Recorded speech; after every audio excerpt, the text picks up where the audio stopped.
And nowhere does the working class elite divide show itself more than in America's fentanyl crisis, the divide between the elites of the Acela corridor and Southern California versus the rest of America.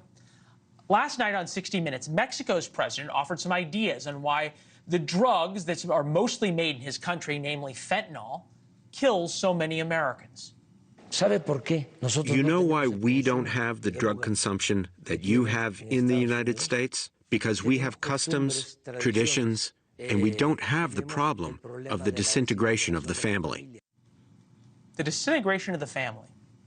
It's interesting. Mexico's president is to the left of AOC. He's a borderline Marxist.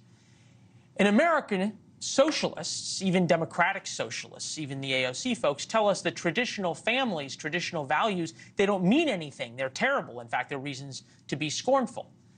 But 80% of Americans know better. They perhaps know what the Mexican president was talking about. 80% of Americans living in swing states rank the fentanyl crisis as very or somewhat important in the upcoming election.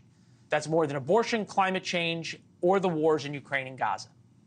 This map shows you why America's elite, the same people who tell you traditional values don't matter, don't really care about fentanyl or families. The deaths center in Appalachia and working class states, Kentucky, Tennessee, West Virginia, Louisiana. People have been desperate. They don't have jobs because of policies, because of administration policies, and they're desperate. I mean, it has been a horrible scourge, and really preying. These drug dealers are preying on people who are really desperate in society.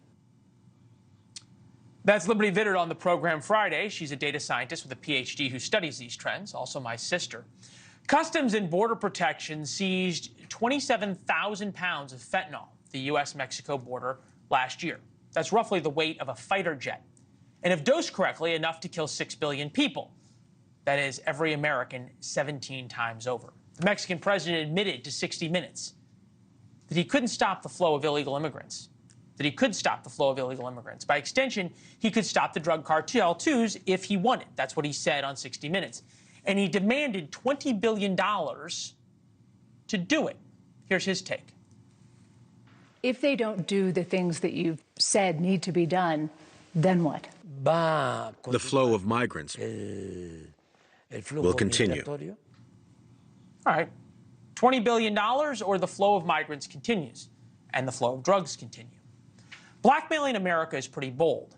That said, you have to know someone well to be able to blackmail them. You have to know where the levers are. The elites will want to pay the Mexicans off. The traditionalists know their kids are dying. Obrador clearly knows his audience. Thanks for watching. Go to joinnn.com to find NewsNation on your television provider. And don't forget to click the red subscribe button below to get more of NewsNation's fact-driven, unbiased coverage.